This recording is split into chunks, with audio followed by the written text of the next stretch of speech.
We anticipate in the next 10 to 12 years, approximately 8 to 6 million Hispanics coming into the United States and 41 million Asians. You have been the majority minority for 400 years in this country. You have been the number 2 population for 400 years. You're gonna get kicked out of being number 2, you're gonna go down and become number 4. Now, common sense, even a 3rd grade education would tell you, if you didn't get anything when you were number 2,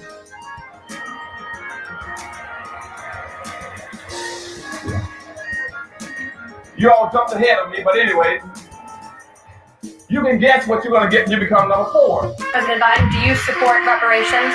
Well, I mean, since I haven't spoken on this chance, number one, the reason we're the country we are is because of immigration. We've been able to cherry pick the best from every single continent. The people who come here have determination, resilience. They are ready to stand up and work like the devil. We have 24 out of 100 children in our school today is Hispanic. The idea that we are going to walk away and not provide every opportunity for them is that not only stupid and immoral, but it's bad for America. They are the future of America. At the very same time that America refused to give the Negro any land, through an act of Congress, our government was giving away millions of acres of land in the West and the Midwest. Which meant that it was willing to undergird its white peasants from Europe with an economic floor.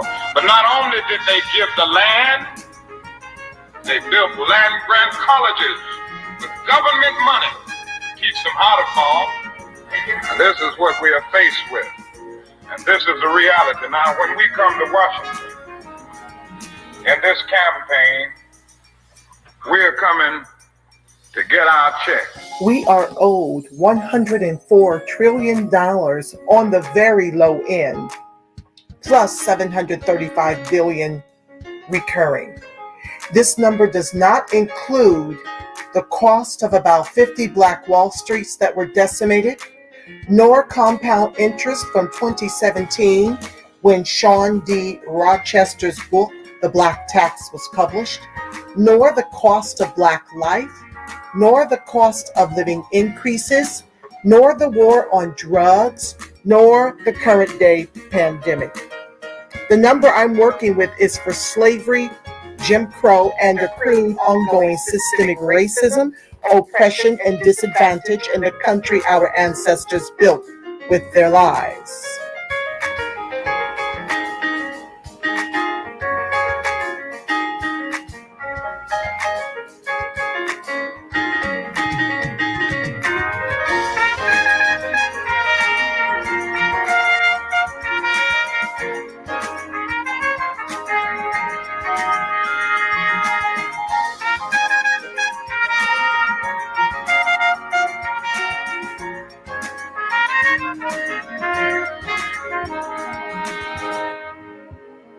Good evening on the West Coast. Good evening in the mountain. Good evening in the central. Good evening on the East Coast. You know exactly who it is, family. Angela Nirvana, your hostess with the mostest on the Reparationist Perspective, bringing you those freedmen, ADOCs, ADOS, FBA, B1, Freedman Hot Topics, and making the case for reparations, making the case for weaponizing our vote, socializing our suffering, and today, family. I am just so thrilled to come to you with the way I see it about the more recent hit film, The Harder They Fall. And I am so honored to have an esteemed co-host with me today to unpack the puckery in Hollywood. As freedmen, we are really done with the blatant disrespect, the blatant colorism, the blatant homophobic, not homophobic, but the blatant homosexual agendas, the blatant distortion of our sheroes and heroes, we are over Hollywood co-opting our narratives in such a way to push their agendas. We are over the distortion of our history. I don't care if you put fictional in front of it. Why don't you do us all a great turn and just make you a Django, if that's what you choose to do? But for you to do something fictional and pretty much lie about these individual characters, you distort the truth of who they are, who they were, and their contribution to freedmen. Then shout out to all the freedmen throughout the country who are pushing back on this narrative, who are taking Netflix and Hollywood to task when it comes to them allowing this egregious assault on freedmen. We're not here for it. We're not going to stand for it. And that's why I decided to weigh in, because I don't want my daughter, nor my granddaughter, nor my great-granddaughter to look at the harder they fall and believe that this is to be the truth about our ancestors. And so, Carlos, what's up, Terry Lewis? I see you, fam. Please like, share, subscribe, turn on your notifications. I thank you very much for supporting my voice in the new Black media. I thank you for supporting my voice to educate the masses and to advocate for freedmen. Thank you to all of you who contribute to the show. And in order to find out how you too can be a patron of the show, it's scrolling in the bar below, the Cash App and the PayPal. And so without further ado, I'm not going to belabor. I don't want to spill the entire conversation. I want to have an exchange. I want to show images. And I want to talk about the movie. And so if you haven't seen it and you want to see it, then maybe you want to see it first.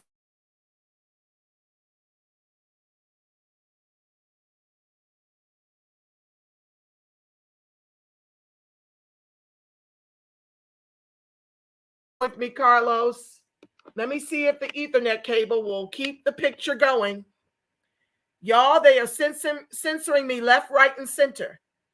I'm in Racebook jail, and ScrewTube is now buffering my shows. That's all of a sudden, out of the blue, my shows are being messed with. So if it buffers and stalls like that again, bear with me. I'll, pray it doesn't. I put the Ethernet cable in. Hopefully we won't get those freezes. But if I hear an echo, what's up, Erie Blackfire? Erie Blackfire, you are everywhere being educated. I got to commend you, because I was on late last night.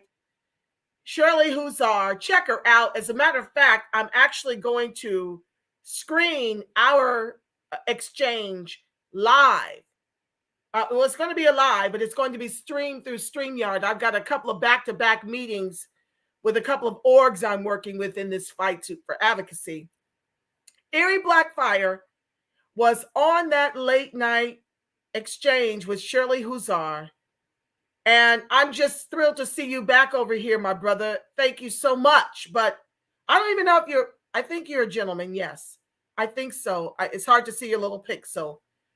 But yeah, I was properly impressed with you being in the chat, because we went hard in the paint.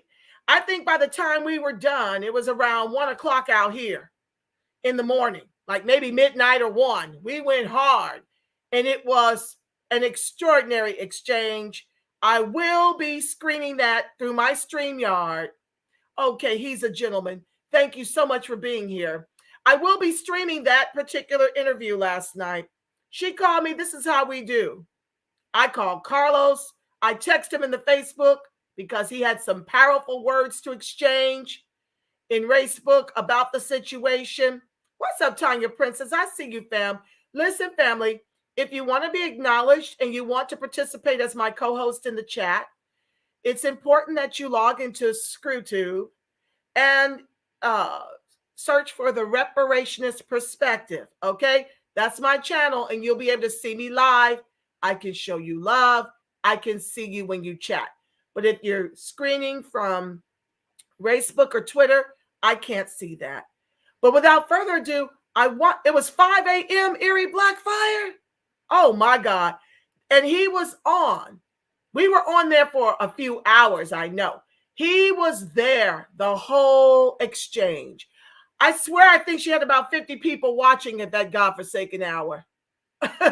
United States Atlantic Creole Nationalists, I see you, family. If you get the chance, please watch the 24th. Very inspirational imagery. I sure will, family. Thank you for sharing. But yes, Erie was in there the whole step of the way, and it is rich. We talk about the Gullah Geechee and how, to this day, white folks are still taking what isn't theirs. Thank you, Erie. He said it was very good. It was rich.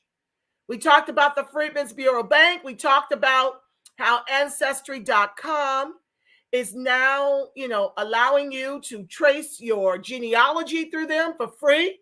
They're giving all this away right now. It is just rich, rich, and more rich. And so I thank you again, Erie Blackfire, for being there. Family, you'll get to see it tomorrow because I won't be able to come to you live, but I'm going to stream that video on Shirley Huzar's platform because it was just that rich. So let me bring up my guest because he's on the East Coast, 3 hours ahead, and I don't want to belabor him. I want him to weigh in and for us to have this exchange. Mr. Carlos Young, family. Hi, Carlos. Angela, fantastic to be on with you. It is an honor and a privilege to have you.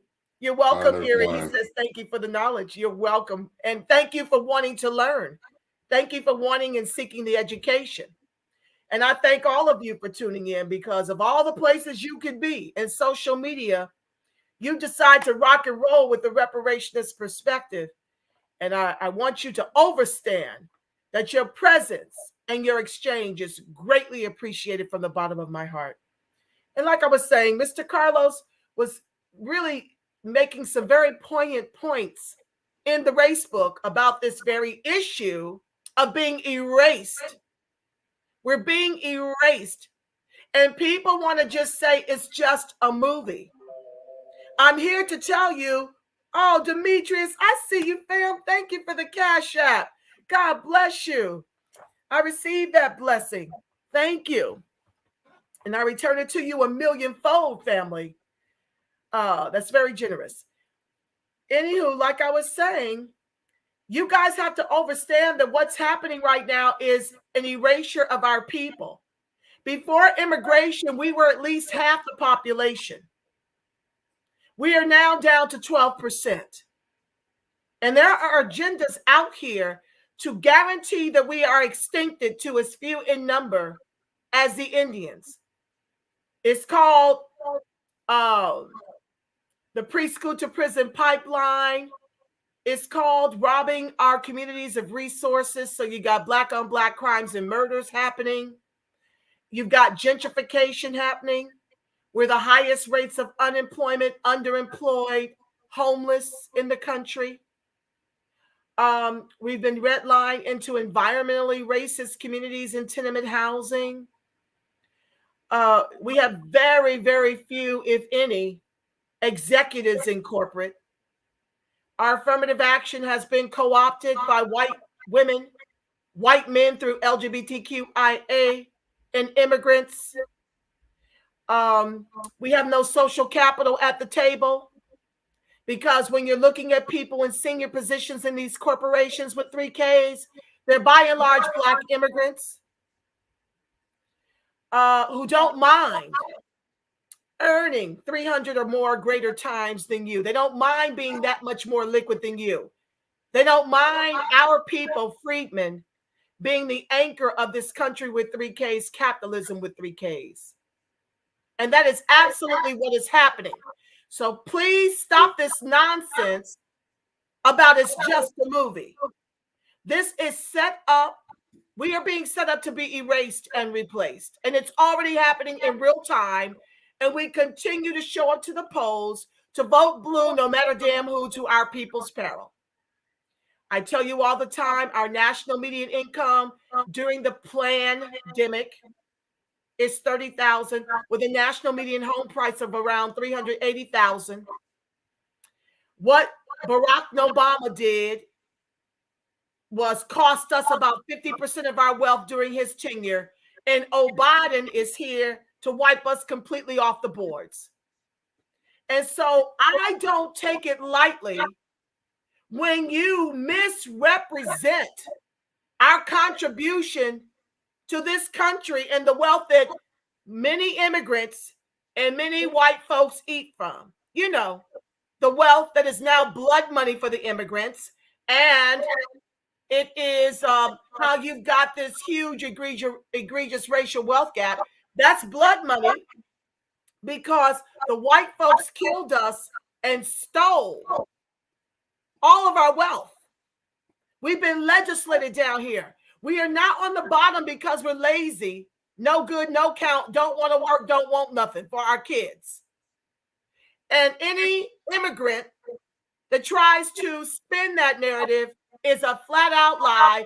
And he is here because he hates us. That's Black and the POC white oppressors too. They absolutely hate us and they want our destruction because they want to be us. So I know I'm pretty harsh and I know I come hard, but I'm unapologetically Freedman. And so I'm not for everybody, and I accept that. But we're going to dig into this topic today. Mr. Carlos, I'm going to take a breath. I want you to introduce yourself to the family and tell them, about yourself. Give them a little bit about your background and your organization, Yawaba. Absolutely. Angela, again, thank you. I'm gonna match energy with energy. I appreciate your energy because we're in crisis mode. So when you hear my sister, you hear her energetic, she's almost jumping out of her seat. It's almost like she's trying to shake us into reality because we are, whether we know it or not, we're at war. We're at war. And some of us are walking around lackadaisical like we're not. So those of us who can see a little bit further on the battlefield, we're sounding the battle cry. And so that's the energy that you're hearing from my sister, and that's the energy that you're going to hear from me. I'm not going to calm it down because we are at war. I'm just going to add to it just some of the financial ramifications of it. My background is in engineering. My background is in business. I've had different roles throughout my career in corporate America. I did what they said we were supposed to do, right? I went to school so I can get a good job. Remember that? That's what they told us to do. Go to school so you can get a good job. I went to Tuskegee University, then later went and got an MBA from U of M. And I went and got a good job at one of the big three automotive companies. I'm not going to give any company any shine today. Just know that I work for these corporate companies. And I was able to climb the ladder and got as high as director and made the six figures that everybody, that I'm hearing all the time. We got to make six figures. You got to make six figures. Did all that. And I'm just here to tell you that in my time in corporate, nearly 25 years, I saw the sea shift that our dear sister talked about. We went from having a Black face in the E-suite, in the executive suite, to that Black face being now a white woman. I saw that I'm not that old of a man. In 25 years, we saw that. Now, I don't give that advice anymore. I don't give that advice to my children. I won't give that advice to your beloveds, Angela, and I'm not going to give it to those over on my YouTube channel either. Young, Wealthy, and Black. We just say Yawaba for short. This is no longer the era of go to school so you can get a good job. This is the era of do for self with the understanding that we are owed reparations. So it's a and in there. There's something that we have to do, and there's something that this government owes us. and we'll get into that a little bit in detail. I'm feeding off of your energy, Angela. So we're gonna get into it even more. Wonderful. Well, to your point, I too, I think that growing through the pangs of corporate with 3Ks, America with 3Ks, I can speak for myself that it brought me to this reparations fight. When I realized that I have a degree and I've amassed 6 figures, and I see Wells Fargo Bank replace us with immigrants, all the blacks in upper management, all the 6-figure income earners. Because what ends up happening is they'll find ways to get rid of you, and you find that HR is working for the executives, not you. Say that again, sis. They Yes, didn't hear that part. They think HR, we still think HR because many of us work in HR. We think HR is for us. Tell them again who HR is for. HR is for the executives. HR is for the shareholders. Okay. HR is doing the shareholdings and the corporation's bidding. And so what you find is that, and many of you who have watched this show, some of you are newcomers. So those of you that are, just family, because you've been here for a couple years rocking with me, bear with me as I repeat it briefly. But basically, what ends up happening is you amass success in corporate, and then they keep moving the bar. And this bar costs me 2 colleagues. One was 24, and she died from an aneurysm during Memorial Holiday weekend 2009, after being told by the bank that she could no longer study she could no longer attend classes during company time because her sales numbers weren't there. Well, we all know how sales numbers work. When you're on the black hand side, they allow white folks and immigrants to steal books of business from you. And so you are still held to the same sales goals, but all of your book of business has been stolen right out from under you. And so it puts you on a treadmill. And so you reach the bar, and then they move the bar. And when you don't meet that next bar without your book of business, because they've allowed the white folks and the immigrants within the corporation to steal from your book of business, then they start taking things away. Well, she spiraled. She wasn't spiritually, adept enough to know that what doesn't kill you make you strong. It took my young sister out, the depression of it all and the stress of it all, because like you said, Carlos, they constantly teach and preach that you're nothing without a college degree. And so she was fighting to get that degree so she could advance from, barely above minimum wage. My next colleague had been there 17 years from the time she graduated college. When she got married, and it seems to me with Wells Fargo down here, once you have a baby as a Black woman, they come for you. Mm-hmm. And so she got married and had her first child and only child, and they came for that position. They started messing with her, and it impacted her health. Holding on. The stress took her out. It set up sarcoidosis. She died from sarcoidosis, which is what Bernie Mac died from. It impacts your lungs. It's like a cancer of the lungs. You can look that up for yourself. But anywho, she left behind a husband of 5 years and a son of 3. She was early 40s, maybe 41. And so when they started coming for me, I decided to quit, because I had a 5-year-old that was heading to kindergarten. And I left knowing that the net would appear, knowing that I had to hold on to my principles and my faith. I had to hold on to the fact that my inner Christ was not going to let me down. And I mean, it stressed me so bad, I thought I was about to have an aneurysm one night. The pressure that built up in my head, because I literally quit, walked away from, $125,000 a year, and still had $125,000 worth of debt. the mortgage, the whole 9 yards. And so I'm here to tell you that this is happening to us, the educated ones in particular, all throughout the country. That's You've got right. folks with master's degrees driving Uber and doing gig jobs, trying to make ends meet. That's right. You've got 66% of freedmen who regret taking out student loans. You've got Howard University students protesting, living in mold and amongst roaches and rats, sleeping on the yard and in the Blackburn Center while paying $197,000 for a 4-year degree from Howard University, while the Trinidadian president, okay, earns $197,000 or somewhere Tell it. thereabouts, commensurate Tell with it. what a 4-year degree costs them. Carlos, I'll let you jump in.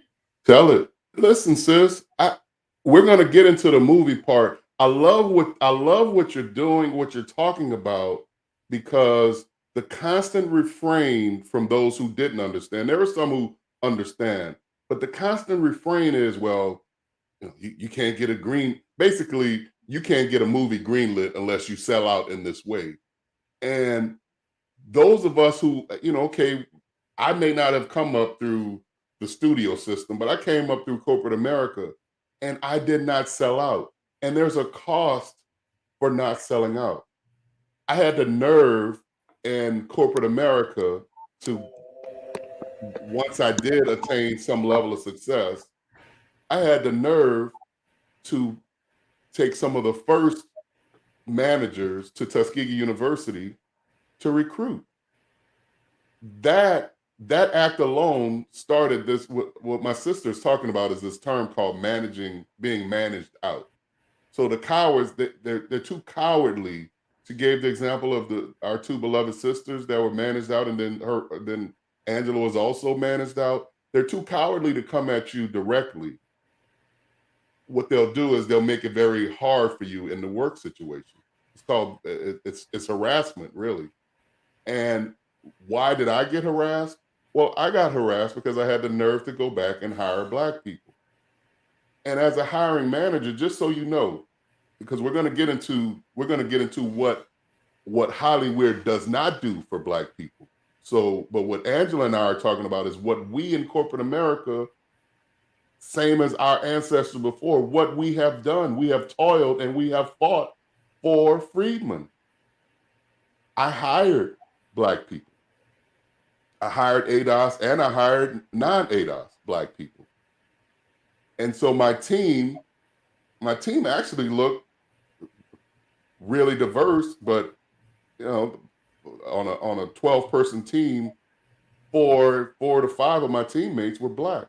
There's a cost that is paid by hiring managers like me when you have a team that looks like that. They begin to start wanting to manage you out. But my sister talked about walking away from a job, quitting a job, or being managed out. We do this knowing that this is the price that's going to be paid, and we do it anyway. It would be easy to sell out. You didn't hear Angela talk about selling out? It would be easy for us to sell out. There's many in corporate America, they do that. We chose not to for the betterment of freedmen. And that's what we're gonna hold Hollywood accountable to as well. Because damn it, if we can do it in the part that we're toiling in, they can do it too. Absolutely, Carlos. Well, I want to start with the fact that they took real life characters to spin a fake narrative around.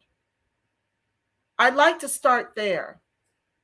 It incensed me to, first of all, Dawad Giazan shared about the term cowboy even.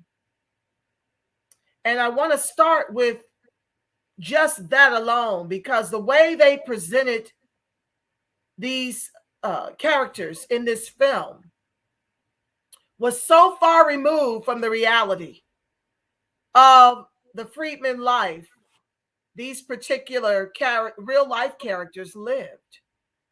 It was nothing like what they purport.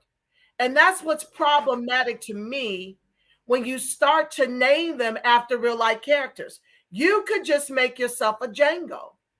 Like I said when I introed the show, you don't have to use our sheroes and heroes out of context in this way, because the Germans wouldn't do this to the Jews.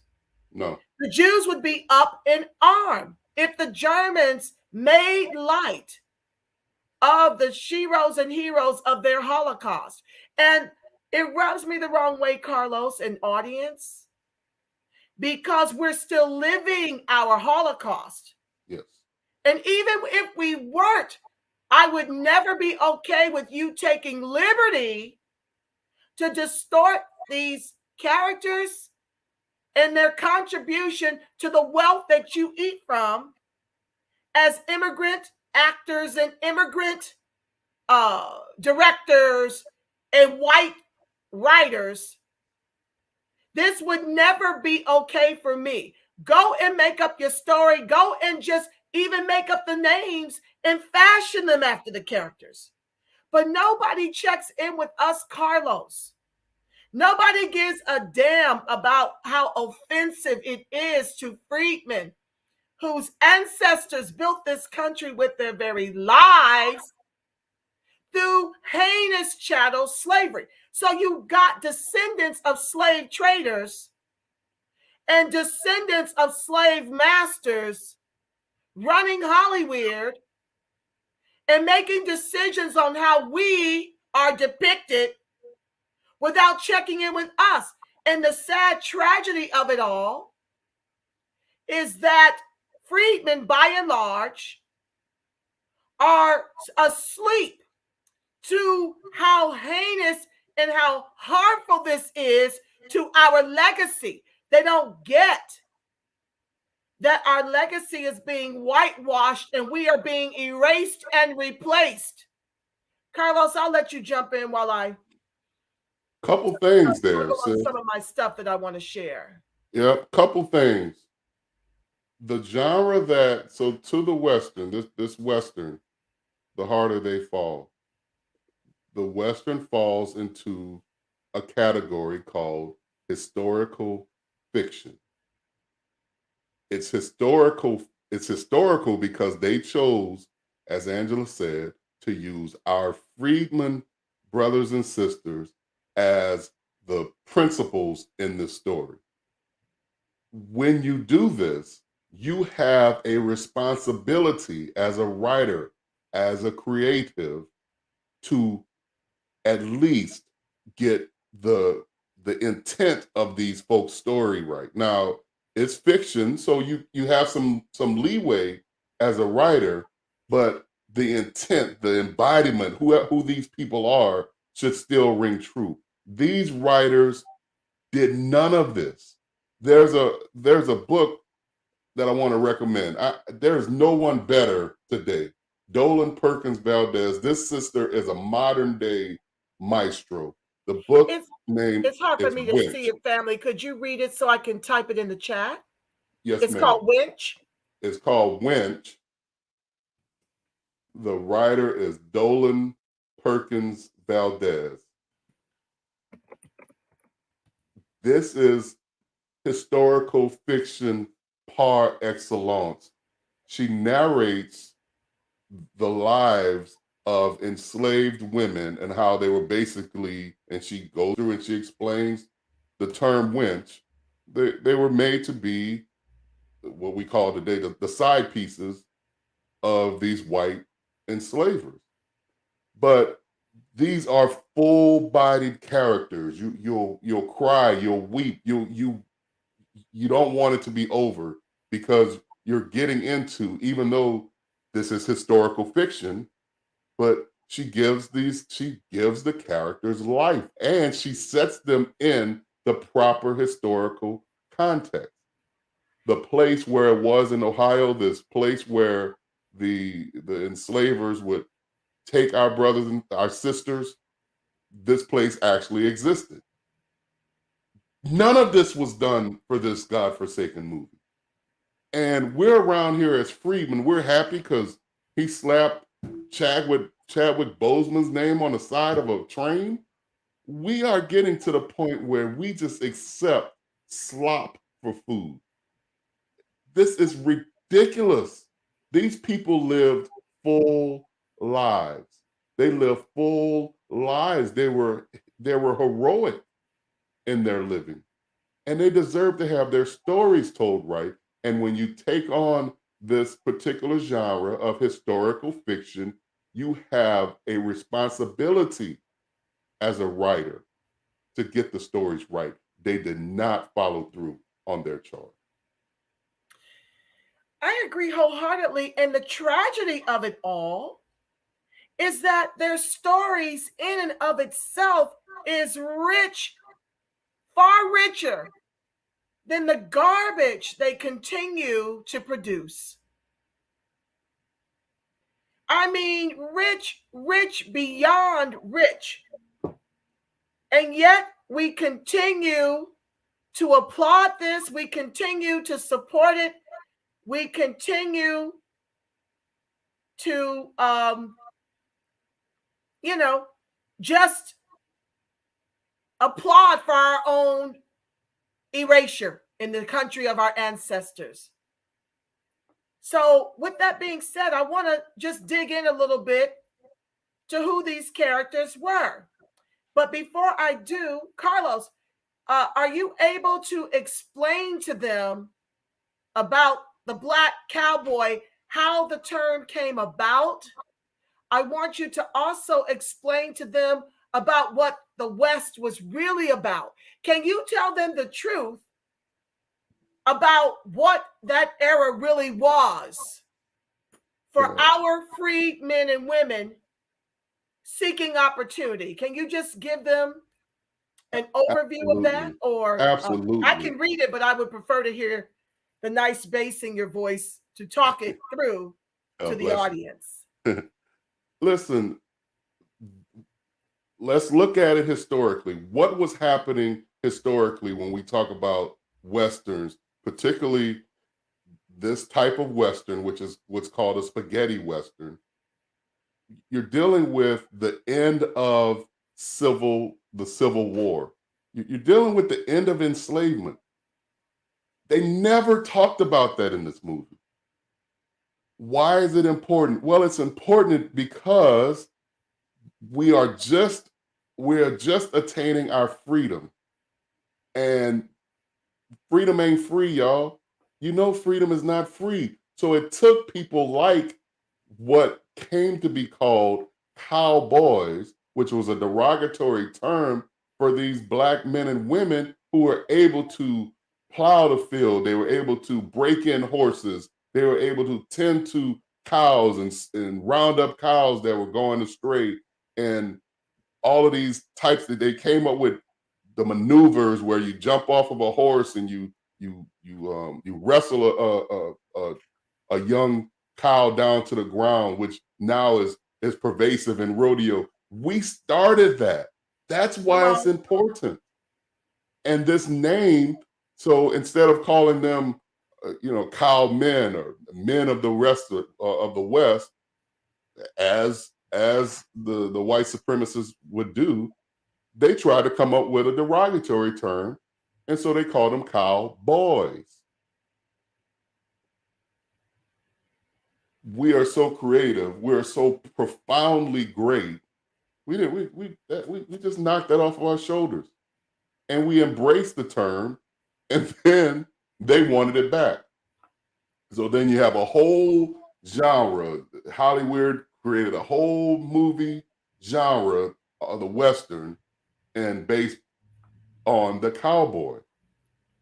And now made them all white.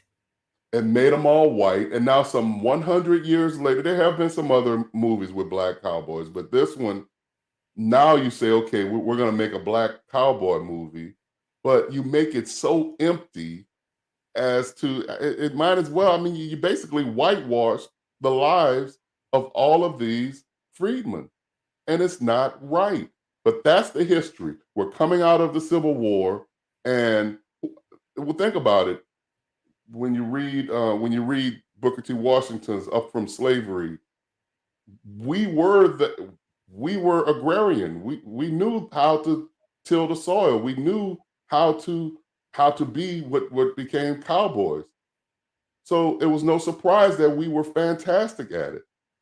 And it's about time that we get our due. Thank you, sis. I think you're gonna go kind of name by name and kind of flesh out our beloved sisters like Cuffy and like Black Mary. She was actually called Black Mary. Don't get me started on that. I know we're gonna talk about this colorism thing, but these were Right. whole people and their stories deserve to be told and told rightly.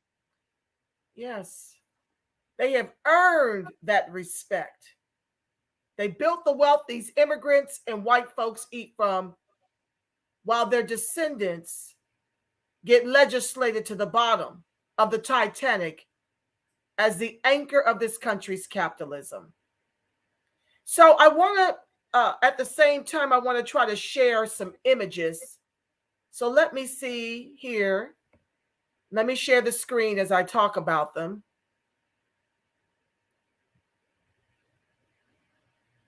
Okay, image, real life characters. Okay. Now, they start first.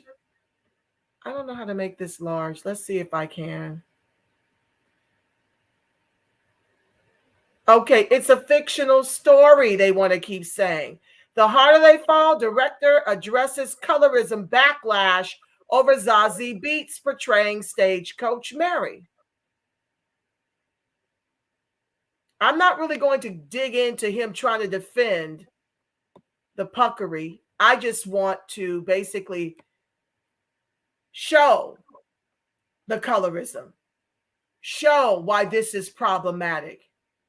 You see, they want to be able to get this off by calling it fictional, but look at the real life beauty. That's why I said it. The real life beauty of the real Stagecoach Mary. All of our lives, we've had to fight against this image right here. This woman is German. She's German. She is nothing like Stagecoach Mary, who is practically black as the night, stands around 6 feet tall, around 200 pounds. She was not sitting up here singing in no burlesque. She was not scantily clad. She worked for the U.S. Post Office. Let's talk about it. Yeah. Did you want to weigh in? Yeah. Listen, during this time, you got to understand, folks, we didn't have roads. We didn't even have all of the states that we have now. We had desolation, and we're trying to get mail from point A to point B through hostile territory, through Native American territory. But guess what? Typically, the Native Americans didn't have a problem with Black people. They didn't have a problem with freedmen. So she was able to get through. She was able to navigate through these territories and get the mail from point A to point B. Now, there were also desperados that, of course, were trying to steal the mail. Sometimes people sent money in the mail. So she had to be quick with a gun. You see her picture there with a gun. So she was real, y'all. 6 foot tall, like Angela said. I mean, beautiful Black woman, powerful Black woman, and we need those images on the screen. We don't need an image. We don't need we didn't need a lollipop image of a fair-skinned burlesque dancer because someone told me because that's the way that you get a movie greenlit in Hollywood. I don't care. Tell the story right. Or don't tell it at all. How about not use Stagecoach Mary's name? How about you make up a fictional character since you're doing a fictional movie? If you don't want to tell the truth about Stagecoach Mary because she's too dark, she's too tall, she's too big, then keep her name out your mouth. Out your mouth. Now, let me tell you what these are little brief snippets. Mary Fields was born into slavery in or around 1832, likely in Tennessee. That's where my people migrate from.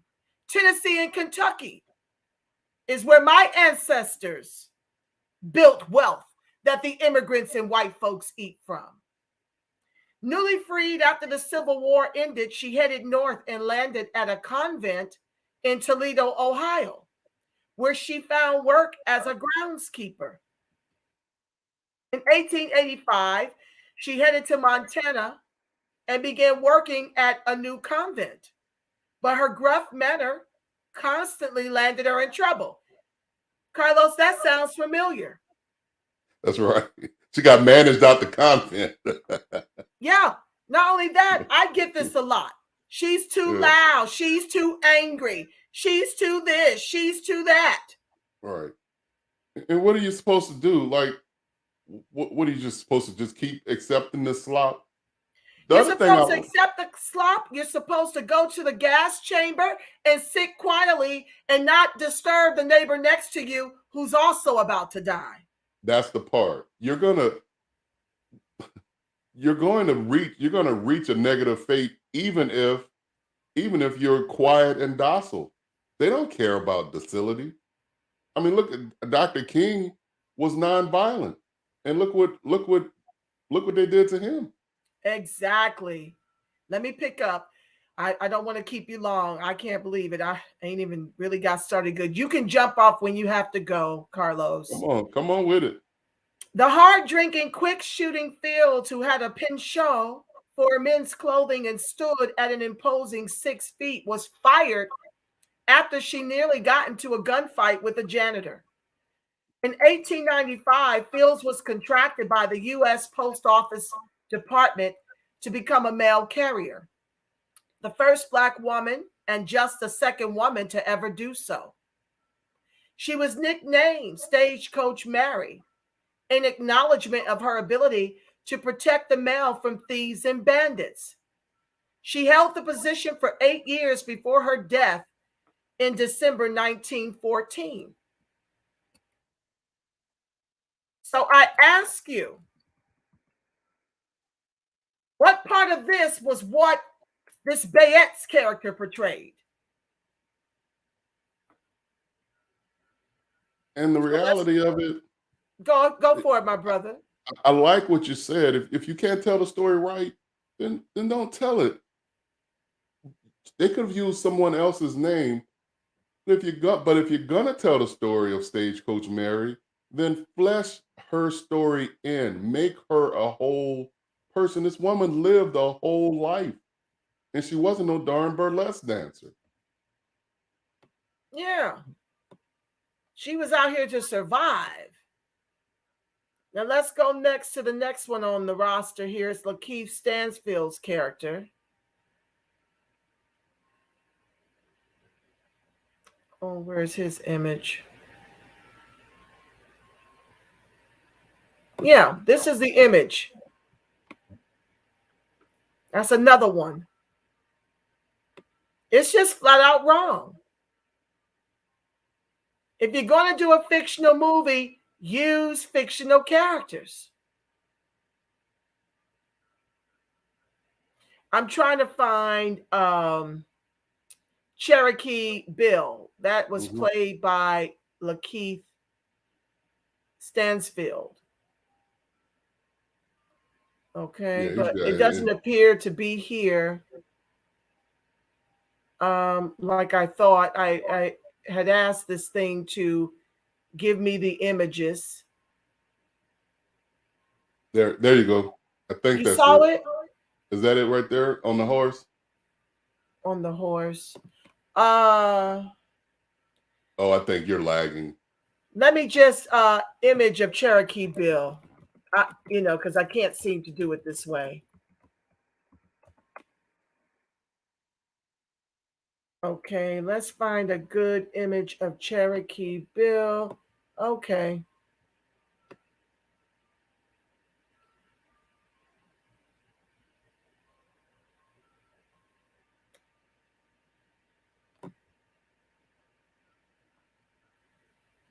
It's hard to blow these things up. That's what I want to do. Hold on. So sorry. No, you good. Now he doesn't even look hold on one second. I'm trying to blow the picture up so you can really see him. But let me see if I can find one closer where he's more of a close up. This is who Lakeith Stansfield played. That looks better. Now, let's talk a little bit about Cherokee Bill. Born Crawford Goldsby in 1876, Cherokee Bill was an infamous outlaw who rode with the Cook Gang. With Black, Sioux, Mexican, Cherokee, and white ancestry, he was light enough to pass for white. Okay. So he was an outlaw, but Stagecoach Mary was not. Goldsby attended Native American schools in Indian Territory, present-day Oklahoma, from age 7, before falling in with a rogue crowd and engaging in crimes ranging from stealing horses to train and bank robberies. He killed 7 to 13 people before he was apprehended and convicted of murder. He's clearly not a freedman. Goldsby unsuccessfully attempted to escape from jail, killing a guard in the process and earning a second murder conviction. He was hanged in 1896 at age 20. When asked if he had any last words, Goldsby said, "I came here to die, not to make a speech." Did you have anything you want to add to that? He was the only outlaw of the 6 primary characters in this movie. He was the only outlaw, but they made everyone outlaws. I mean, what they also did in the movie was they pitted black people against black people. Now we're coming out of enslavement. Black people were gun toting and gun slinging, and their guns and their fodder and their anger was aimed at white people. Why? Because they were trying to take their land. They were trying to take their property. They were trying to take their freedom. The art wasn't against their brothers and sisters. They weren't fighting, primarily, they weren't fighting each other. But this movie didn't depict that. And this is a problem. This is why Angela is saying they have a responsibility to get it right. And we need to, as freedmen, we have to stop letting them do this for the sake of this is how you get a movie greenlit, or for the sake of, you know, as Sister is saying in the title, oh, that's entertainment. Well, no, it's not entertaining to me. It's not entertaining to Angela, and it shouldn't be entertaining to you. Painting a picture of us basically warring against each other during a time when we absolutely did not. Right. They actually are sitting up here depicting, as one of the Freedman shows I watched, they're pitting us one against another in the way that we currently have the Bloods and Crips fighting. That is so freaking off base and so offensive. Yeah. And like I said, you know, it wouldn't be as offensive if you would just make the characters as fictional as this movie is. I'm trying to get an image of the next character, Jim Beckworth. Oh, yeah. Okay, let me see. Okay, that's as large as I can make that family. Let me see. Maybe this one is better. Okay, I'm just trying to get you the largest images I can find. Now, R.J. Cyler, Cyler, played Jim Beckworth. Okay. James Jim Beckworth was born into slavery in Virginia in April 1798. The son of a white man and an enslaved woman, Beckworth, let me stop. as were many of us, Mm-hmm. after they stopped importing us, when we were around 700,000, after they stopped importing us and mating us like animals. By the time that stopped, we were around 700,000. Then they bought in the breeding farms. Yes. And they like to lie as if, people like Sally Hemings enjoyed laying with Thomas Jefferson and having children for him. Right. She had no This is the choice. whitewashing of our history. Right. Where they like to sit up here and act as if the slaves had a grand old time. And that's offensive. And you the age. Add to that, Carlos? I mean, Sally Hemings, what was she, 12 years old? Yeah, or When 13, somewhere around there. I haven't really dug into her story. Yeah, I mean, she was 12 or 13 when he first began to rape her. So what do you mean she had no She choice? enjoyed it. Yeah. This is the rumor. They act as if Sally was in love with her master. And this is what happens when you don't allow true American with 3Ks history into the classrooms. But you'll allow true Asian history. You'll allow true Holocaust, Jewish history. You'll allow true Mexican history. And you'll whitewash Freedman history. The only characters these schools really teach about is Dr. Reverend Martin Luther King Jr. and Harriet Tubman. I never got this kind of education growing up. Yeah. Most of what I came to know about my Blackness came from my father, who was a revolutionary. Hey, there you're right. And most of mine came from, I was blessed to be, I truly believe some of us, Angela, we were blessed to be born into families of revolutionaries. We were blessed. We speak as a revolutionary speaks, and and we're teachers by nature, but it's difficult, y'all. I'm pleading with you. I'm telling you. I don't know how Angela feels about it, but I'm getting tired, y'all. It's very tiresome to have to continually teach what is rudimentary about the greatness that is us. We shouldn't have to be sitting here in 2021 teaching about colorism. We look, I'm from New Orleans. Anyone who's from New Orleans and tells you that there's no colorism there, they're just lying. Or even worse, I don't know, they're just asleep. So colorism exists, and it certainly exists in this movie. And for us to have to continue to peel this onion back because we're natural teachers, we're revolutionaries, and almost try to fight to get nuggets of wisdom inside of our own people. Can you understand how that's it gets to be frustrating?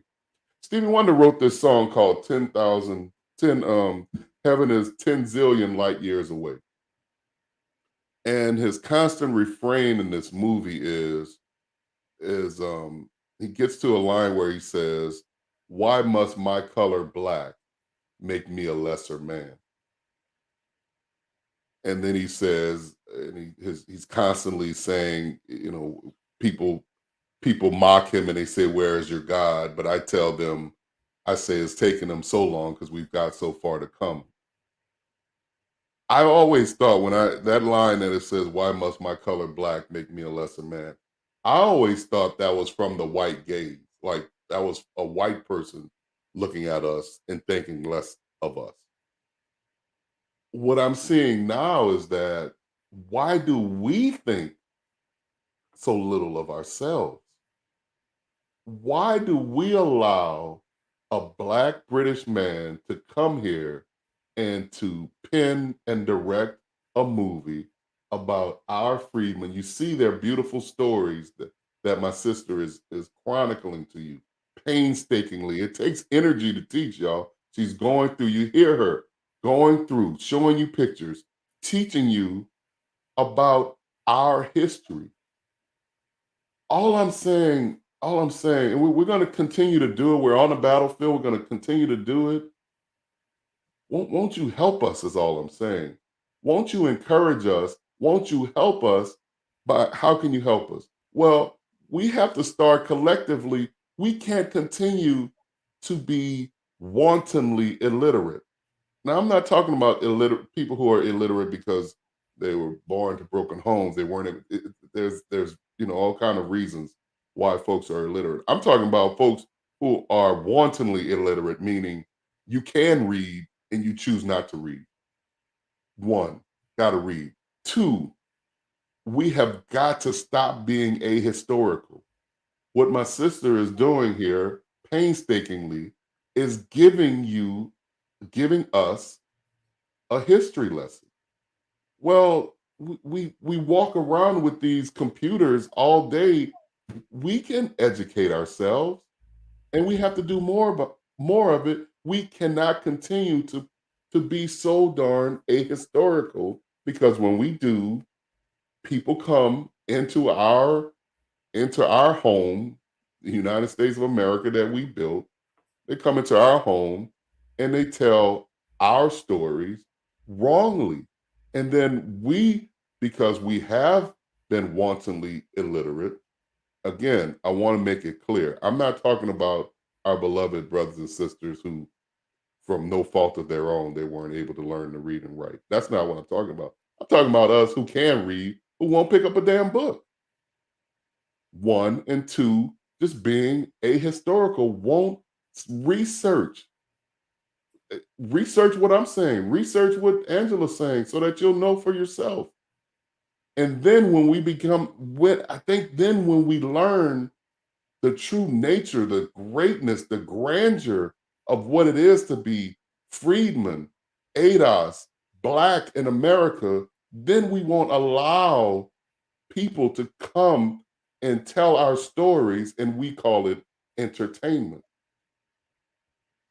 We would protest as loudly as the Jews would. They would consider co-opt of their Holocaust anti-Semitic. And to me, this is anti-Black. This is anti-Freedman. Right. And we all need to be incensed on this level, because this doesn't stop until enough of us get incensed on this level. Just like reparations doesn't happen until we reach critical mass. But so many of you guys out here, not the ones that are conscientious, they visit me often, and I'm grateful for my very, very woke audience, Freedmen and allies alike. But I am so sick and tired of hearing people talking about, it's never going to happen. Well, you are what you think. Your thoughts are the gateway to the manifestations or lack thereof. Yes. And so I'm just grateful that your consciousness wasn't needed when our ancestors pushed for years and years and years and years and years and years until we were finally free. Yes. That's what I'm grateful for, that your consciousness wasn't required. For the negative Neds and Nancy who conveniently sit on the sideline, but will gladly take those direct deposits once those of us who have a mustard seed of faith procure the reparations and the quadrillions over multi-generations into perpetuity. Just very grateful your consciousness wasn't needed for us to have the luxury we've got right now to sit up on this live and talk about our historical sheroes and heroes. Right. Let me get back into the text so we can try to wrap. Oh, this is good. This is so good, sis. This is so good. I'm so glad. It's nothing but the God in me, the God in you, the God in the onlookers coming together to make magic, to leave our children and our grandchildren and our great-grandchildren the truth, since Hollywood refuses to. Tell it. So James Jim Beckworth was born into slavery in Virginia in April 1798. The son of a white man and an enslaved woman, Beckworth was awarded his freedom by his father in 1810. Known widely as a mountain man, Beckworth embarked on a fur trading expedition in 1823 and an expedition to the Rocky Mountains the following year. He took several Native American wives and lived among the Crow Indians for 6 years, impressing them with his athletic prowess. In 1848, in the midst of the California gold rush, Beckworth charted a course through the Sierras en route to California, where he befriended journalist Thomas D. Bonner. Bonner chronicled Beckworth's memories in a book, The Life. I'm so sorry. Let me silence this. Oh, 1 second. Hello? Hello? Okay. That was somebody at the door. I guess they'll call back. Hold on 1 second. Freedman life happening, y'all. Okay, back to the text. Bonner chronicled Beckworth's memories in a book, The Life and Adventures of James P. Beckworth, mountaineer, scout, pioneer, and chief of the Crow Nation of Indians, which was published in 1856. Did you hear anywhere in what I just read that he was an outlaw, Carlos? No. And it's not right. I also heard you went all the way back to the early 1800s. The timeline for this movie is egregious. You took people's lives and you made it as if they were all in the same, they were contemporaries of each other, and they weren't. Why is that important? Because back to history, different things were going on historically. If we're talking about Mr. Beckworth in 1823, enslavement was happening while this freedman was enjoying freedom with different Native American tribes, and he had a very different life from others during the same time. And then when you try to match his timeline with someone in the early 1900s, when we were just coming out of enslavement, it doesn't work. It doesn't match. And then on top of that, the timeline error, you add error on top of error. Now, like my sister, like Angela said, now you're trying to make him an outlaw. Thank you for that. You're absolutely right. It is diabolical. It's diabolical what they did. One more thing, especially for those of us who are in Houston, we do have a Black Cowboy Museum here in Houston. I just want to give them a shout out, sis, if it's okay. Please. It's called the Black Cowboy Museum, and it's in Rosenberg, y'all, which is south of Houston, not too far.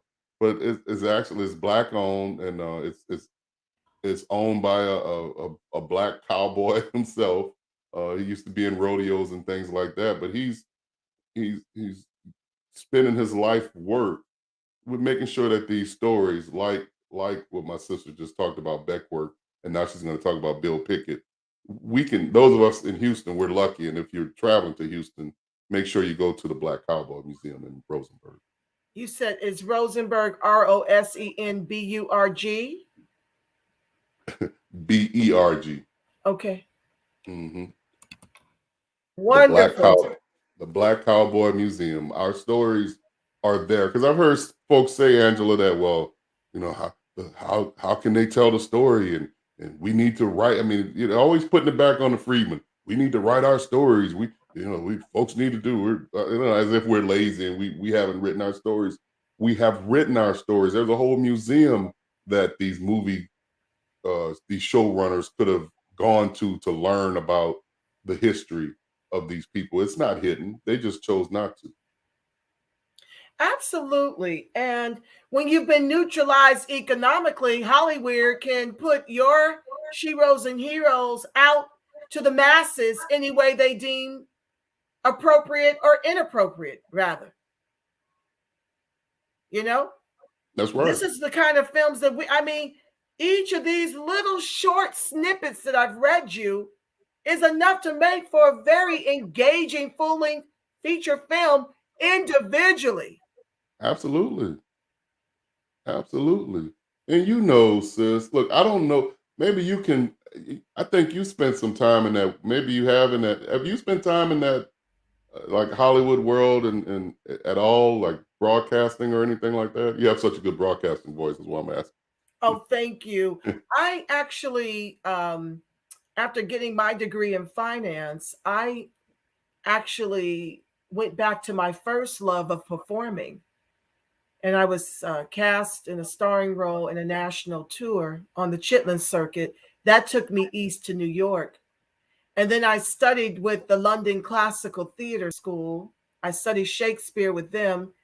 And then I studied the classics with the Moscow Art Theater School at Harvard's campus. Okay. And so that's where my diction and presentation and all these things that are kind of polished. You know, I majored in finance, but my passion was theater. So yes, theater, television, and film. I know all about the industry. And I feel blessed that my efforts were a little derailed when I got out here to pursue more of the same. I was in New York. And once 9/11 hit, and I was there and survived that, I read this book called Conversations with God by Neil Donald Walsh. Yes. And it was real evident as people kept asking, myself included, why God? That God had nothing to do with man's decision to fly 2 airplanes into 2 towers and wreak havoc and devastation and destruction on everyone that was trapped. And what was also evident to me in my solitude was that I either had to get to living or get to dying, because both were happening at the same time. I was fortunate that day because I was home working out on the track in Do or Die Bed-Stuy, Brooklyn, and my clothes were in the laundromat when I looked over, you know, the track and saw what looked like downtown Brooklyn on fire. And it was at that appointed time, had I not been preparing to go to Sedona, that I would have been trapped under those towers. So that's when I made a decision to move to LA to pursue my dreams of performance arts. I always wanted to be an Ito, you know, how's it go? Emmy, Tony, Oscar. Yeah. The EGOT, yep. Well, the Grammy wasn't in my sphere because I wasn't a vocalist. But Okay. an Ito is what I call it. All and right. so I came out here to pursue more of the same, but someone hacked my credit union, and all the money, which wasn't a whole lot, that I was intending to live on while I pursued auditions, was stolen out of my account. And that rendered me in a haste to find gainful employment. And that's how Wells Fargo came into my experience. And then I became with child. It was a lot going on. But I thank God for the Ito that my amazing daughter, Genesis, is. I thank God because this Hollywood, it's a beast. Yeah. It's where most of us go to sell our souls for pennies on the dollar. And that was the part. We don't even make comparable to what white folks earn.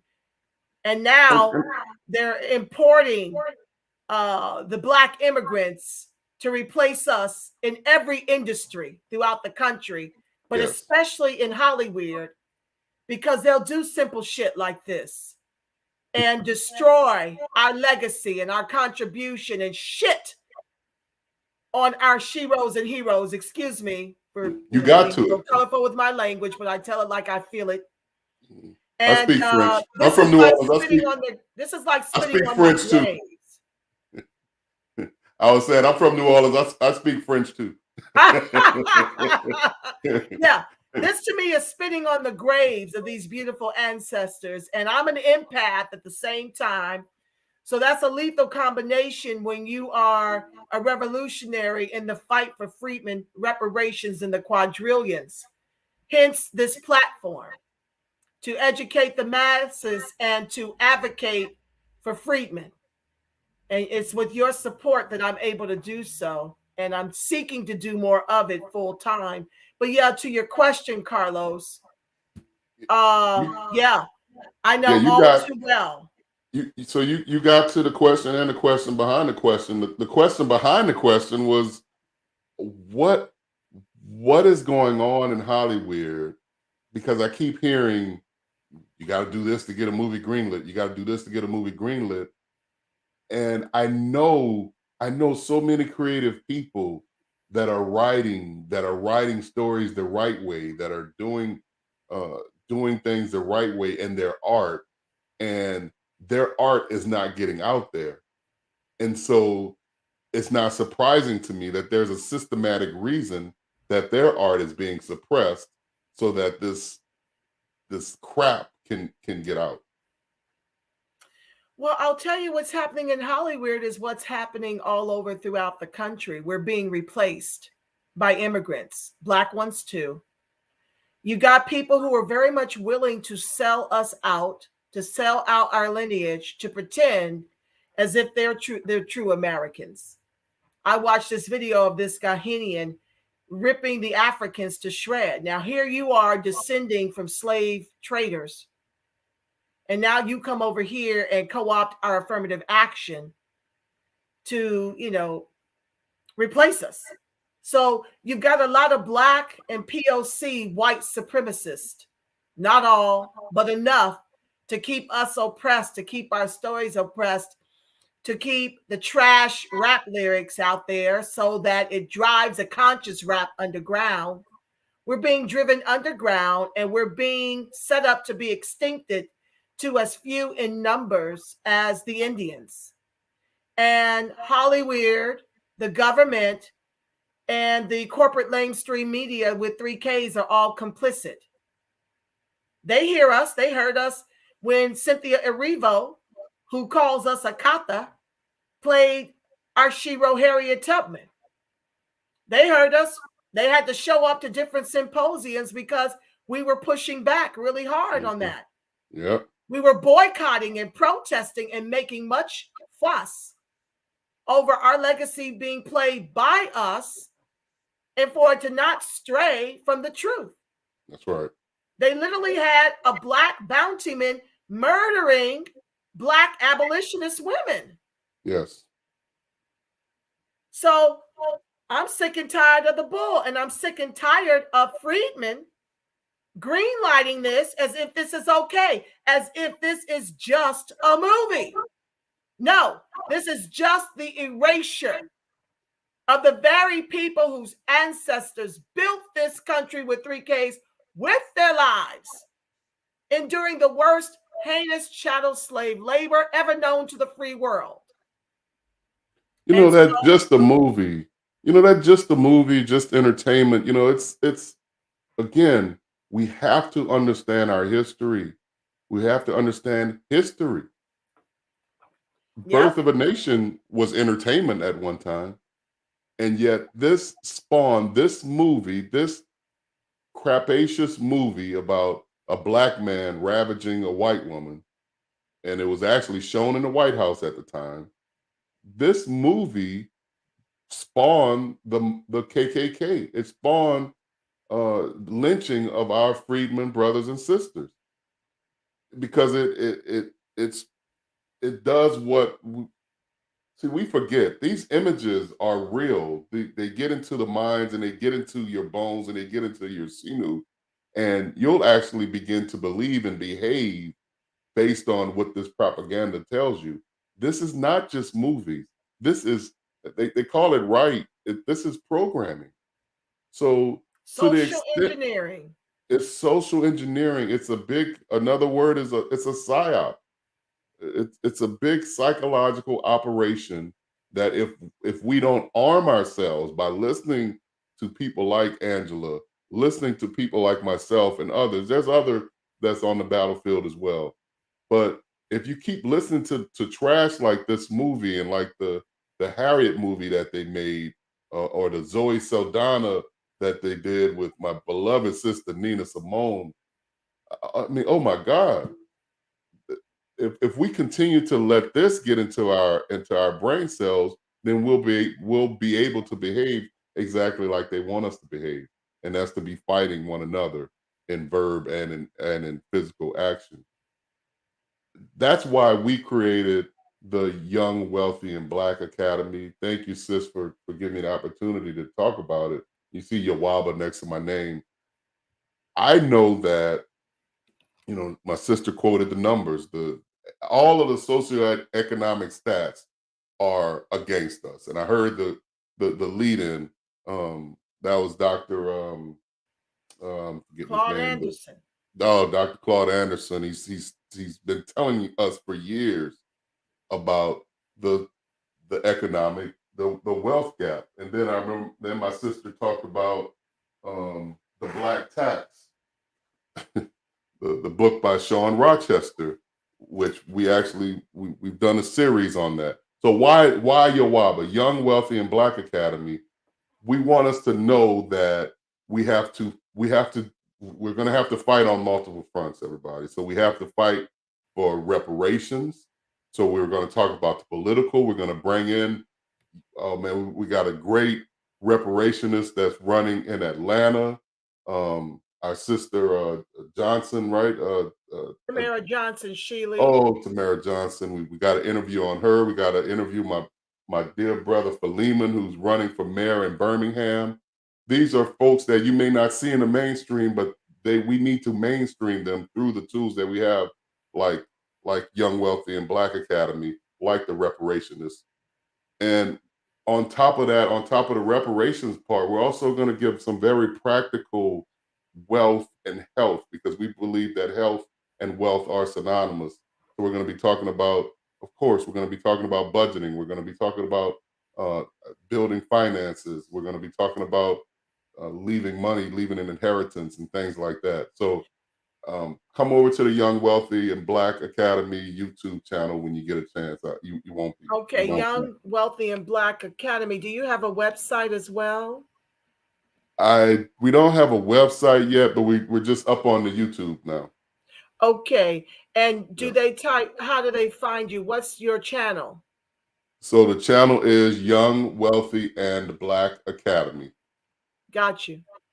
Yeah. Yeah, I'm a subscriber, but I wasn't sure how you labeled that. Thank you so much. Absolutely. I put it in the chat, family. Oh, on YouTube. That's how you can find Carlos and his videos. So back to the text. Bill Pickett is next. Known as the father of bull riding. Oh, let me tell you who played him. Sorry. In the movie.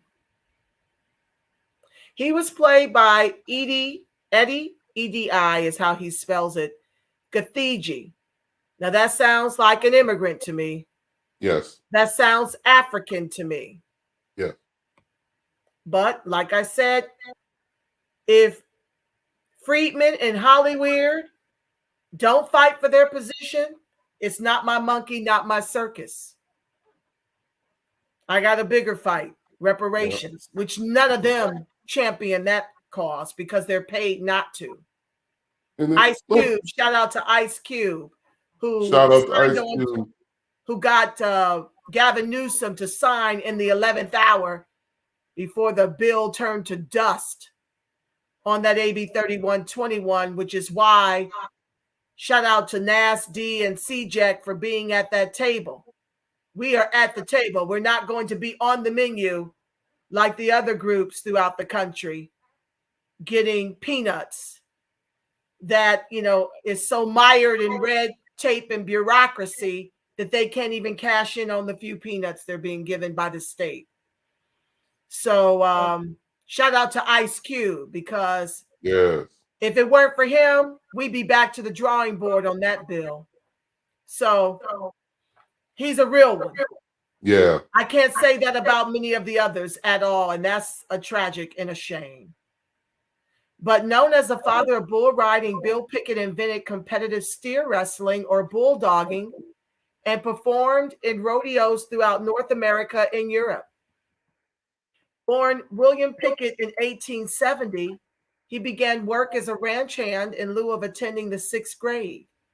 When he was 18, he and his brothers established the Pickett Brothers Bronco Busters and Rough Riders Association, a horse-breaking cowboy service in Texas. Bulldogging, which involves subduing a steer by grabbing its horns and biting its nose or bottom lip, changed the face of rodeo and allowed Pickett to travel across the U.S. to Canada, Mexico, South America, and England as a performer. This is what we're made of, Freedman. Not that garbage in the movie. This is what we're made of. Back to the text. The world champion rodeo bulldogger died in April 1932 after being kicked in the head by a horse.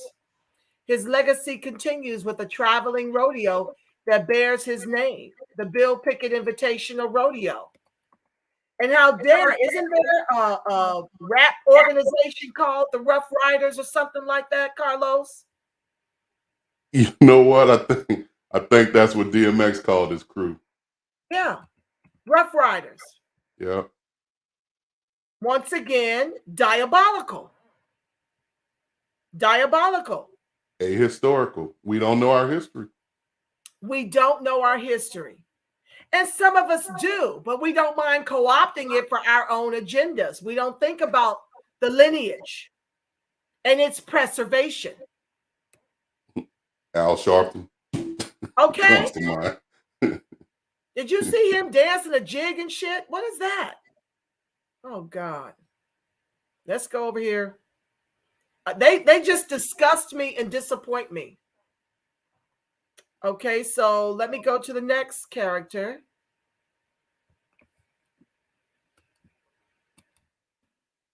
Bass Reeves, played by Delroy Lindo. Okay, just give me a second to pull up his image. I'm so thankful that you came over here to do this with me tonight, Carlos. Thank you. This is great. This is love. This is all love. The pleasure is all mine. I'm so grateful. Okay, so let's pull up an image. That's a beautiful image, but I want one more close up. Let's do that one. Now, Bass Reeves,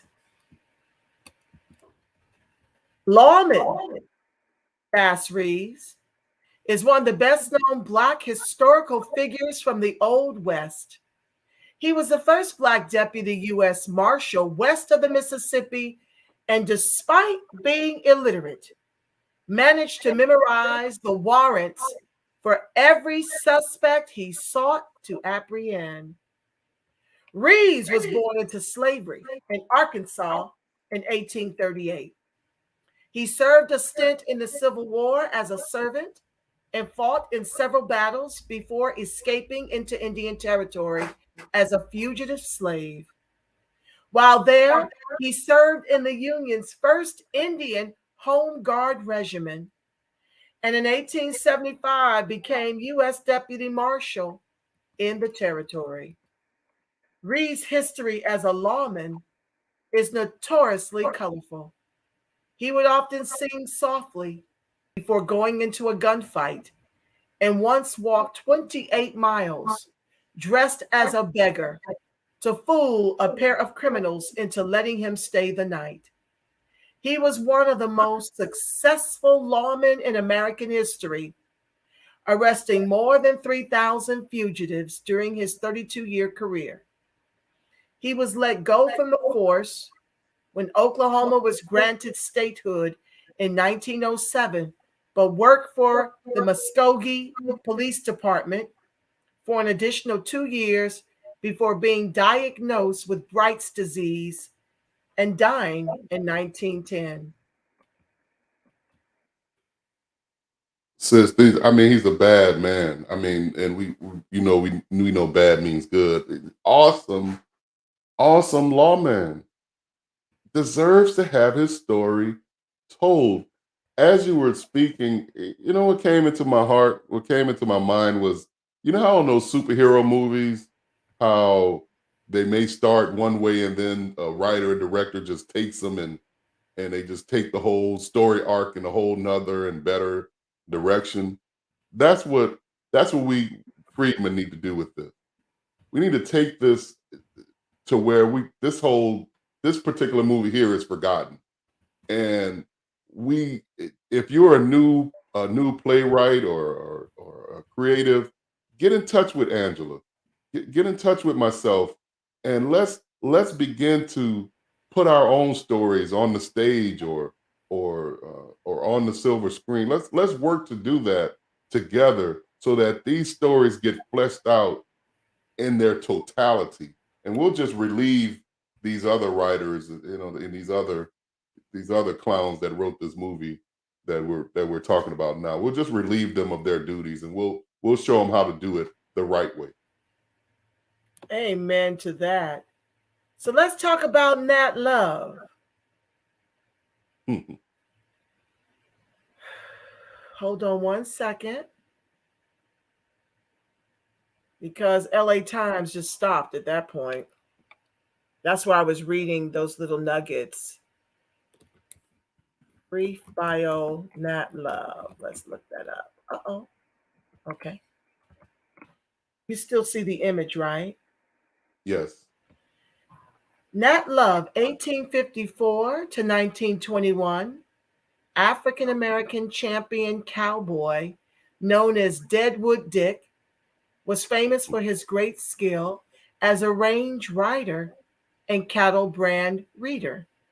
Nat Love was born as slave on a plantation near Nashville, Tennessee in June 1854. He had no formal education, but with help from his father, he learned to read and write. And that was played by Jonathan Majors. Okay. Now, Dion Cole played Wiley Esco. Let's find him.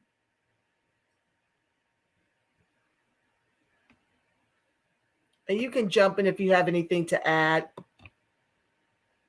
I thought my brother, Nat Love, did he have some Native American in him as well? I don't know if they talked about it He in may that have. brief. I didn't see it in that bio. Yeah, I think in other bios I saw that I thought he was part Native American too, but I could be wrong. And you could be right. I'm just Let me look it trying up. in the name of expediency. We're at 7:35. I didn't mean to keep you this long, but it's so rich, and I just don't want to shortchange any of these amazing characters. I love what you're ESPO. doing. Thank you. It's all love. And as you're doing that, I just want look, you said earlier she said about allies. Look, but you have to be an ally indeed, right? I mean, we're not just talking about, come fly by night allies, and we're not talking about folks that are going to come in and try to tell us how to run our business. We're talking about allies that are willing to learn, that are willing to truly help. And those allies can come in the form of African-born brothers and sisters. We're not trying to ostracize anyone. We're just speaking of the love that we have for our ancestors born here, toiling through enslavement, and how their stories need to be told. This is not to say that anyone else's story doesn't need to be told, but when it's our story, we reserve the right to be the ones to tell it so that it's told in the right way. And so this is Amen not a to statement that. of hate. This is a statement of love. This is all love, y'all. I love that. Thank you for that gentle giant, smooth folks out, because I'm the hurricane. That's what. I That's really not. am. But That's this not is normally my role, but I just know how I've heard folks, in social media and in my life too. I'm the one that they say the same thing to, Angela, that, I'm too truthful, I'm too harsh, and I've heard these same things. And I just don't want to turn away a true ally if you're an ally in truth. But there's a criteria to be an ally, I guess is all I'm saying. You don't just get to say that you're an ally and then you don't really have to work for it. I mean, there's some things that you have to do. You have to learn, you have to study, you have to understand the history, you have to understand the toils that we've gone through. absolutely here, here. I found an Essence article that digs a little deeper. It expounds a little bit more. It seems like it's going through all the characters, and it's got some great images over here. I wish I found this sooner. But nevertheless, let me see if the image of Wiley Esco is better in the.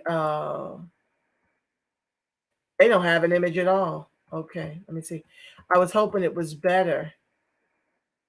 They say while there is not a large amount of information on Wiley Esco in circulation, he was known as a lawman and a black deputy U.S. Marshal. Okay. So I did want to go over Trudy because another thing I'm quite annoyed with is, you know, our women who did what they had to do to serve in the wars and the like, as men, posing as men to be able to fight for the lineage, all of a sudden get labeled lesbian. Right. Talk about They it. get portrayed as lesbian, and I am just sick Right. of these LGBTQIA narratives in everything we do when less than 5% of us, of Yeah. 41 million, 46 million, is actually gay. But every time you turn around, you can't get through any film or TV show without them presenting, you know, the gay and lesbian agenda. Right. I And am our sick of it. sister was heterosexual. She was Oh, so married. she was heterosexual because folks is fighting with me in my feed, trying to make up narratives that she was gay and we just didn't know. What? No, no. Heterosexual, was married, and she did what she had to do because she wanted to fight in the Civil War. She wanted to Right. fight for freedom. She wanted to fight for the freedom of freedmen and women. So she dressed during that period, she dressed like a man. But that wasn't her entire story. See, this is the other thing. This is why we got to get the story right, y'all. These were whole people. They have an entire arc of their entire life. And if you just want to, like Hollyweerd did in this movie, you just want to narrowly focus on this one part of her life where she dressed as a man, but she dressed as a man for a very specific purpose. Remember, that's why we talked about timeline earlier. The timeline in this movie, Spaghetti Westerns, was after the Civil War. She was no longer dressing like that, y'all. So this is a bastardization of the timeline of this woman's story and of her entire life's arc. She was a heterosexual woman. You can't make her into a trans woman or anything else. She was not that. Thank you so much for explaining that. I can't even find the sister. What's the name of the That's character Reg- played by the lesbian? that's was that Trudy Regina Smith. Trudy Smith was Regina King's character. and Cuffy. Cuffy was the other one. That's the name of the character. Her name is Cuffy. Yeah, the Trudy Smith was Regina, and then the other lady is Cuffy. Is that Cuffee? Cuffy, I think. Okay, let's see if I can find an image. No, that ain't it. Lord, today. Let me see if I do a search, and then I can help you with what I find. Yeah, thank you, because I'm not scoring on that one. Let's go to Rufus Buck then. Image of Rufus Buck, and we'll talk about him. Did we talk about him already? I don't think so.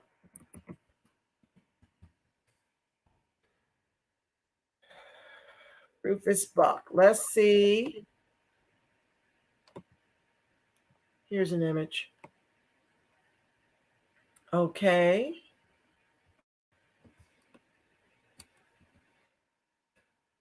Okay, let's see here. Come on, stop sticking. Okay. I'm scrolling. Rufus Buck. This is not getting to the root of the matter fast enough for me. Let's go and look it up another way.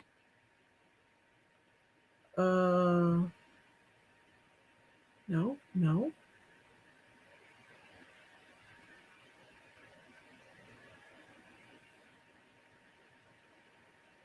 Okay, let's do it this way. Who was brief bio, Rufus Buck?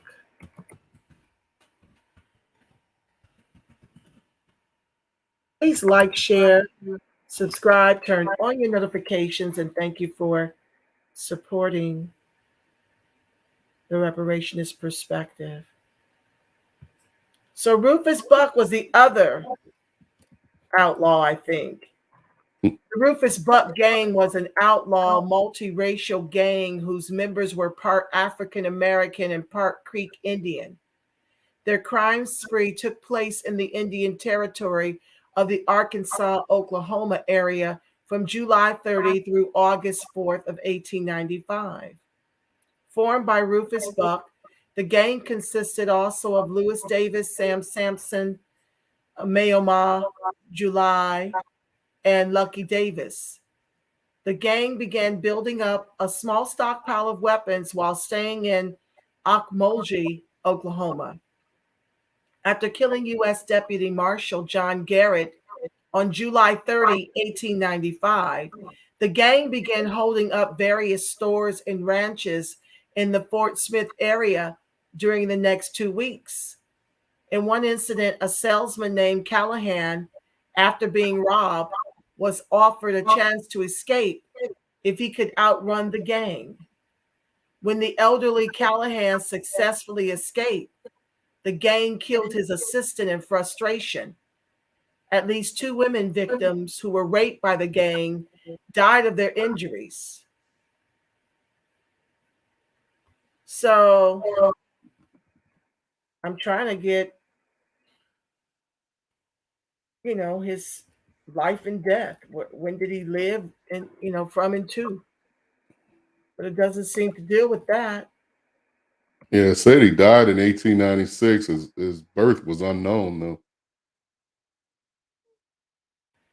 Wow.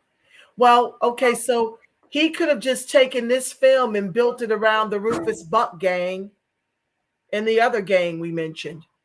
They could have been the rivals. They could have been the Blood and the Crips of this, the Harder They Fall. Or I think I like the idea you said earlier. Just leave it. Look, he has no business with their names in his mouth or on his pen. Just leave him alone. At his pen and at the Jewish writer's pen, they have no business writing our stories. We can write our own stories, and we have. Yeah, they just won't back them. Right. And I think that's important, Angela, because you're talking about on your feed. On my feed, I got, when I put my post up explaining how this was wrong, I got feedback about how we need to write more. We are writing. It's just being suppressed. There it is. in the same way hip hop has been corrupted and co opted. Now, why'd they bring up all these white Trudy Smiths? Hmm. There you. Oh, that was Regina. Anyway, Yeah, that's Regina. right. I want to see a real image of Trudy Smith. Who's the other character? Did you find the other Cuffy? No, I didn't. I wasn't able to find it. My information actually came. Okay, I know what I'll do. It was actually someone. I don't know if I'll be able to find it in time, but I think someone came on. They came on the back of your feed or on the back of one of those feeds, and they put some links on there. Let's see if I can find that. I want to read this about Nat Love from Essence. It seems a little meatier while you're looking. The real Nat Love was born into slavery in 1854. After the Civil War, his family was freed and began working on plantations in and around Davidson County, Tennessee. Nat's father passed away when he was about 15 years old. During his time in Tennessee, Nat became skilled at cattle punching and raised enough money to go out on his own at the age of 16. By many historical accounts, Nat was a skilled cowboy, not an outlaw. He earned the name Deadwood Dick in 1976 after winning $200 in a competition in the Dakota Territory that required contestants to rope, throw, tie bridles, and saddle a horse. In 1889, Love married his wife Alice and retired from cowboy life. After spending time in Denver as a Pullman porter, he and his family settled in Southern California. In 1907, Love published his autobiography, Life and Adventures of Nat Love, better known in the cattle country as Deadwood Dick, by himself, which added to his legacy as a cowboy. Love died in California at the age of 67 in 1921. What they say of Rufus Buck here, well, we read enough about him. He was mixed race teenage. Wait, yeah, I don't really need to read that anymore. Okay. I love what you're doing, Angela. Oh, And thank you. and like I said before, I mean, it's a starting point. I mean, we can go and research ourselves now. We can learn more about it. I mean, Absolutely. you've given more content in this short amount of time than this movie gave in the true lives of these characters. You said a word there, my friend. And I thank you for being over here to help me unpack it. And unless you tell me otherwise, I don't think you had a multi-million-dollar budget to do so. These folks have Absolutely not. they got multi-million-dollar budget, they've got showrunners, they've got researchers, all of this to get the story this wrong, this abysmal. It's shameful. It is shameful.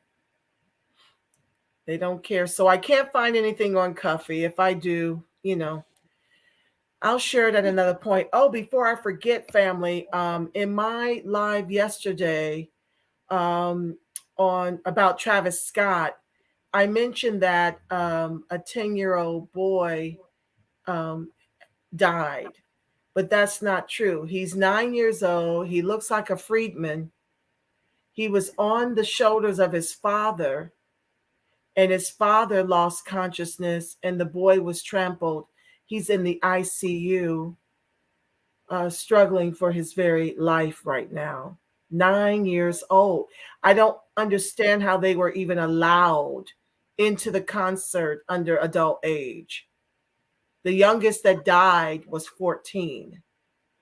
And so I did want to make that correction because I'm done dealing with it. Carlos, yesterday I dealt with this issue after Fox had the unmitigated gall to say that they wanted Travis Scott to be sued out of existence. And of course, Piers Morgan had very inflammatory things to say.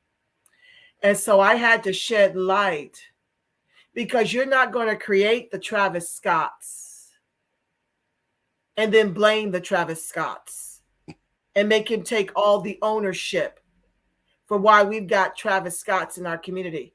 You don't get to be the record execs who intentionally put money into the likes of a Travis Scott who needs therapy, like many of us. You put money in this young man's hands, and then you want him to take the fall for 8 dead at a concert where Astroworld was involved, their insurance carrier is involved, the parents are responsible for allowing this. Who else? The paramedics had no skills. Probably more lives could have been spared had they knew CPR. And the audience has ownership over their own selves. They don't have to do the rage. They don't have to, mosh pit. I don't care that Travis Scott incited you. You have ownership over what's right and what's wrong. And so I have a hard time. It's kind of like I'm on the fence. I really don't know what to feel, other than I did want for these race soldiers to understand the descendant of slave owners that they descend from, and how they created Travis Scott to be the face of their debauchery, because mosh pit and rage started with hard acid rock. Right. And like, I think it's a wake-up call. Like every other debauchery that is theirs, they want us to be the face of it. Go ahead, Carlos. It's now spilled over into rap, and I was quite surprised. It was a wake-up call for me, because I thought about myself. We were at the vanguard of rap, and I can remember going to concerts as a teenager, and there was no satanic, there was no porthole to hell. There was none of this, like you were talking about before, this debauchery, this demonic debauchery at these, at these concerts. And there was also not this trampling. Our children are faced with things that are different than what we were faced with. And we just have to, when I'm counseling and when I'm talking to parents all the time, like, we got to get to the level of parenting. It's easy to say, okay, I'm going to parent them how I was parented. We got to get beyond that. We have to parent them the way that they must be parented for a time such as this. Yeah, and so if that means, look, I don't know, let me listen to a little bit of the concert that you're going to. What is some of the paraphernalia that's being handed out for this concert, and who's going to be. I mean, we're just going to have to be more aware of what's going on in our children's lives, even more so perhaps than our parents had to be with us. And that's just the state of the world that we're in. You're absolutely right. And so I did want to make that correction before I pray us out. Did you have any closing words, Carlos? Absolutely. Thank you so much, Angela. This started, I mean, just like minds and like hearts and like spirits. We met on Facebook, and we just kind of we've chopped it up as far as reparations, as far as our beloved Freedman that we love so dearly. And she invited me to come on to this YouTube, and it's been such a pleasure. And thank you for the opportunity to invite your crowd, your well-versed in reparations crowd, to come over to Young, Wealthy, and Black and just learn. I promise you, I won't forget that the underlying reason that we find ourselves in this financial disparity is because of the vestiges of enslavement, of Jim Crow, of redlining. We teach that. We understand this is foundational to why we find ourselves. And then we also talk about, okay, how do we climb out of that? What are some ways politically and what are some ways financially and health-wise that we climb out of the state that we find ourselves in? So thank you so much for the time, the opportunity, for the energy, and for the lessons that you've taught me, Angela. Thank you so much. Well, I can't thank you enough for heeding the call. I think Dawood actually joined in me jumping back and forth. I see him down there in freeze frame. I'll get him on as a guest. He's been a guest of the show before, but I'll have much more to talk about. And I loved having you as a co-host, to balance my storm. You are, that Barry White in my You're right. experience. I show you right, baby. Sure, you're right. It's just a totally different energy with the king, the lion over here, and to tame the lioness. Bless you. Because I am the hurricane. I am the TR Ruth. I tell it like it TR is, because I love us black and strong. And I want to encourage you to continue to teach. You see, I started like you. And I mean, I still don't get, I'm being shadow banned, So I may get, 100 views, but I don't care. Somebody came over here and taunted me. Girl, only 14 people are watching. I'm like, that's a victory. What are you talking about? I got 14 people that can go out here and like, share, subscribe. And I've seen myself grow from an itty bitty number. And then I grew to 4,500 subs. And then Facebook decimated all my pages. And so the only people that could find me are the ones that had direct access to me. And now I've built from zero all over again here in ScrewTube to around 625 last count. So I just want to encourage you to build it, and the people will come. Keep going, keep leaning in, keep loving us beyond our limited understanding. Know that we've been social engineered. Know that we've been legislated to the bottom of this Titanic as the anchor of this country's capitalism. And know that the ancestors chose us. All of you watching, all of you in the chat, we were handpicked by the ancestors for such a time as now. As they were handpicked to deliver us to freedom, we are handpicked to deliver the people from Pharaoh to the tune of quadrillions into perpetuity. And so it's on us to not give up, to not give in, to not give out. It is time to lean in. And it is time for you to understand who you truly are, which is the face of God, the voice of God, and the body temple of the Spirit of the living God. And when you come into an understanding of the truth of who you are before you were flesh, you will come to understand that white oppressive supremacy and institutional systemic racism is big, but the God in each and every one of us is bigger. So, with that being said, family, the light of God surrounds us, the love of God enfolds us, the power of God protects us, and the presence of God watches over us. Wherever Freedman and its allies are, God truly is, because, family, you are the face of God.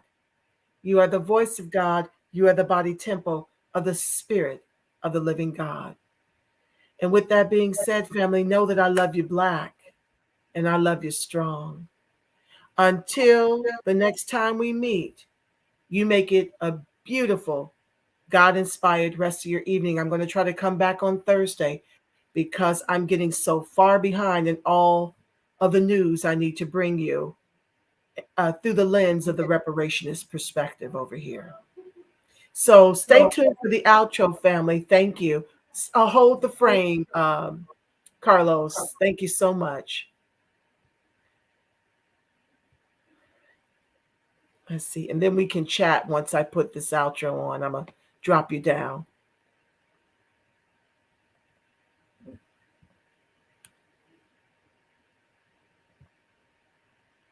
One of these days, I'm going to have a producer.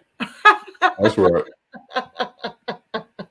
Working all these screens and things. It's just a lot. Oh, child, the ghetto. But it's too rich. And guess what? My audience paid for it. So I got to play it.